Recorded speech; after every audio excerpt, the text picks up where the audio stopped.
Chapter 10 begins in a flashback to the year 20-something as we look at the first low-orbit station known as Radamanthus, whatever. An epic battle is taking place where scientists and workers are frantically trying to defend the space station from outside assailants known as the Saviorites. Seeing no other choice, the director of the station authorizes the use of their ultimate weapon, Ion, and begins preparations for the conduit. However, a professor named Klaus has locked the computer system and they are unable to activate Ion. Klaus instead begins to synchronize the conduit to the station's computer, preparing his experiment to create a new universe. Galea tries to stop Klaus, but he remains adamant about creating this new universe. He refers to the conduit as a gift from some divine entity and a gateway that will take them to an entirely new world. He goes into a rant calling humans fools, ravaging their own planet and burning the skies above them. Klaus proceeds with the experiment and we see a beam of light fly around the planet, enveloping it before the structure and the planet explode. We return to the group who finally arrive at the endpoint. As they walk, they have a magnificent view of the stars and Cloud Sea. Rex hears the bells from Pyra's memories and they head out to find the source. In the next scene, we finally see Malos confront the architect. The architect is an old man who addresses Malos as Logos. He informs Malos that everything he experienced has been passed on to him, including Torna's objectives. Malos attempts to kill the architect but fails. The architect tells him to chill and that he's fading and will be gone soon enough. Malos asks if any of his choices were his and the architect replies that he made the choice together with someone. As Malos leaves, the architect senses the arrival of the other ages. Meanwhile, we see Rex and the crew finally arrive at Elysium. However, instead of the green pastures and flowing water of Pyra's memories, they find the area deserted and uninhabited. As they continue to walk towards the bell, Zeke compares the area to a lot of the stuff they saw in Moritha. Nia chimes in that it's way more dusty. They finally arrive at the building where the bell is ringing. They enter the building and hear the voice of the architect who opens a path under the altar. Once they reach the bottom, Rex notices that everyone has disappeared. He tries to find the group but instead ends up in various areas he has traveled on his journey. He reaches Torrigoth where he runs into Nia and Dromark who are acting very weird. They are angry at Rex for lying to them about Elysium. Rex, having no idea what the heck is going on, is forced to protect himself. Rex is able to win, however he runs into Morag and Bridget who are also furious by how he led them on such a long journey as the Ardanians suffered for more with Uriah and the arrival of Mordane's death. After defeating them, Rex runs into Tora, Poppy, Zeke, and Pandoria, each expressing extreme jealousy for Rex's status as a master driver. This battle didn't last long though. Rex does one final attack that seems to have buried the group. As he's digging through the rubble, he hears Gramps' voice. Rex finds himself on the back of an adult Azurta where he again witnesses the Titan's death from before he met Pyra. Gramps begins to muse and asks what's the point of it all. He talks about how blades are born, live many countless lives, become Titans, and then eventually die. He tells Rex it must be nice to be human due to their limitations and wonders what he would feel if he was him. The comments trouble Rex, who finds himself unable to respond. Rex then finds himself in Fonset where he finds Pyra and Mithra. However, it seems that their personalities have almost entirely swapped. Mithra is a lot nicer than normal and Pyra seems to be acting more like Mithra. Rex finally breaks down wondering what the heck is happening, and I don't blame him. After seeing the emotional damage Rex is experiencing, Pyra asks the architect to end the trial. Rex finally finds himself back with his party. It seems everyone else underwent similar experiences. The architect reveals himself as Klaus, the creator of this world. He tells him he is the same person who destroyed the previous world. Klaus identifies their trials as alternate paths their lives could have taken, as well as fears they secretly harbored, and admits that he wanted to see how mankind had changed. He then reveals the backstory of Alrest. About freaking time if you ask me. Klaus begins by describing his old universe, and how it was in humanity's nature to harbor desires. Such was the case with Klaus, but he also lost hope in the human species. When Klaus found the conduit, he realized it was a gateway to parallel universes, each normally unaware of the other's existence. Klaus activated the conduit, opening gates to parallel universes in an effort to change his own. In the process, most of the planet and civilization was transported to other universes. Only what would become Moritha remained, along with the right half of Klaus's body. His left half lives on in another universe, but Klaus could tell that his demise in that world was fast approaching. He blames everything on his past foolishness and describes his current state as punishment, being denied both the solution he sought and the state of oblivion in which he could forget. In an effort to atone for his sin, Klaus swore to rebuild his world. The first thing he created was particles that could both restore and disassemble matter, which collected into the Cloud Sea. Next, Klaus began to recreate life in the form of core crystals, which contained information of previous life forms. The core crystals then bonded with the Cloud Sea's particulate reconstructors, which developed into Titans and which over time would lead to new forms of humanity. Even though a new world would be born, Klaus was afraid that mankind mankind would make the same mistakes. In an effort to stop this from happening, he created blades. He began with 3 Aegises, Ontos, Logos, and Pneuma. However, Ontos disappeared into another dimension, while Logos and Pneuma became Malos and Pyra and Mithra. Other blades would constantly relay information of their surroundings to the Aegises, including the environment and any emotions experienced. Simultaneously, evolutionary information would be sent to the core crystals to influence future blades and titans. Over time, these processes would allow the new humans to replace the humans of the old world. Drawmark asked the architect if they had developed as he had hoped. Over time, Klaus realized that his creations differed very little from the humanity they replaced. Like their predecessors, humans sought answers for why things happen the way they do. Klaus wonders if that search is part of being a human, and his realization of these similarities also influenced him. He ultimately prevented himself from intervening when Amalthus absconded with Logos and Pneuma. He only watched as Malos unleashed his fury on the world, seeking to destroy it. When Rex asks why he chose inaction, Klaus replies that he realized his atonement efforts were fated to fail. While Klaus lost faith in his efforts afterwards, he found Rex's bond with Pneuma reassuring, and the conduit has begun stirring once more, and with its help the world might change. Malos begins his assault on Alrest. Klaus reminds Rex that Malos is merely an information processor, and it is driven with the despair of Amalthus. He gives Pneuma authorization to Elysium's controls before sending Rex to defeat Malos. Klaus then reveals that once he fades, the conduit, which is also the source of the Aegis' power, will likely vanish from their universe as well. As Rex leaves, Klaus affirms that he's glad that they met. Klaus reminisces about his past self, hoping to one day face Galea again. Rex and the party head for Malos as he prepares to activate Ion, the most powerful of the artifices. Rex confronts Malos on his actions, questioning whether the choice to destroy the world is Malos's or Amalthus's. Malos admits his intentions to have stemmed from Jin, having lost everything but his life when they met. Malos, undeterred by Rex's pleas, then activates Ion, while unleashing the station's arsenal of sirens and other artifices upon Alrest, and confronts the party one last time. During their battle, Malos questions why Rex is so persistent in his efforts to save the world. Rex declares that he's doing it for himself, and tells Malos Jin's final words and how the former leader of Torna never wanted to die, but was trying to connect with Malos. When Malos confronts Rex on how he could forgive Jin so easily, Rex replies that though forgiveness is difficult, such was the best way to go on in the world. In the other universe, Shulk prepares to deliver the final blow to Zanza.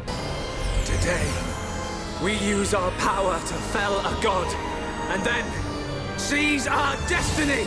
Klaus, realizing that his end is nigh, tells Rex to hurry. Crazy how this is happening all at the same time. Rex and Pneuma are able to defeat Malos and cleave Ion into 2, sending Malos out of the artifice as it explodes. The conduit begins to disappear, and Klaus gives Alrest his final gift. The destruction of Ion brings the sirens attacking Alrest to a halt. As Malos dies, he acknowledges Rex's prowess and wishes to have met him sooner, though he admits he could only have been the blade of one driver. As Malos disappears, Morag remarks that Malos has finally found a meaning to his life. She also wonders if she'll ever find hers, to which Zeke remarks that she's got one already, and if it isn't good enough, she could leave it to the next generation. Zeke, you son of a The disappearance of the conduit unfortunately destabilizes Elysium, and the entire structure begins to collapse. While Rhadamanthus and the ring around the planet would either go into orbit or be flung into space in a gravitational slingshot, the World Tree would fall onto Alrest, destroying it in the process. When Rex asks how to save Alrest, Pneuma hesitates, then says there is one way. She directs the party to a chamber where they would fire booster rockets that could send the World Tree on a different trajectory, missing Alrest and flying out of the planet's gravity well. As the party sets out to fire the rockets, Pneuma asks Poppy and Azerta to wait up. She then asks Poppy for a favor, but Poppy and Azerta are taken aback by her request. Poppy initially finds herself unable to accept the request, but when Pneuma reminds her of the promise they made in Moritha, she reluctantly accepts. Pneuma then sends information to Azerta's core before the two catch up to Rex. When Rex reaches the room in question, the party realizes that Pneuma sent them to a port with escape pods. Pneuma blocks the exit from the port, admitting that she had intentionally lied to them for the first time. She reveals that the only way to save Alrest is to destroy the World Tree using the last of Ion's power, while the party would have to distance themselves from the World Tree as much as possible. Unfortunately, the process would also involve Pneuma sacrificing herself. Rex finds himself unable to part with her. When his anchor fails, he tries to ask Poppy to fly him over. Poppy painfully refuses, revealing that Pneuma knew he would ask Poppy and made her promise not to help him. The party then persuades Rex to listen to Pneuma, as such sacrifices are part of growing up. Pneuma transfers the rest of her crystal to Rex, allowing him to live on without her. The complete crystal goes dim and falls out of Rex's chest, reverting him from his master driver outfit to his lame old salvager outfit. As everyone is escaping, scene, Numa activates Ion and destroys the station in a blinding light. The atmospheric compression and debris rips apart Rex's escape pod, but Azurda is able to return to his Titan form, saving the party. As they fall down to the planet, they find the cloud scene dissipated and the Titans gone. All that remains is the land of Moritha. Azurda flies through a rift, past which they find themselves soaring above a vast ocean. They then find the Titans in the water, where they merge with an unknown landmass. The party realizes what Klaus meant by restoring the world as the new continent emerges. Rex realizes they were in the true Elysium all along. As the party marvels at their new world, the Aegis core begins to glow once more. As it returns to its original state, it shoots up a green beam of light, and Pyra and Mithra both appear on Azurda in separate bodies. Surprised by Pyra and Mithra's return, Poppy runs to embrace the two as the rest of the party look on. After a moment, Nia gives Rex a push, and he steps toward the two blades. Then they go on to have a threesome. You know you were thinking it. Anyways, that's the end of chapter 10 and the end of the game. I hope you enjoyed my recap series and are excited to see how Xenoblade Chronicles 3 will end. I'll probably do a recap series of that one as well. My name is LOG and I will see you in the next video.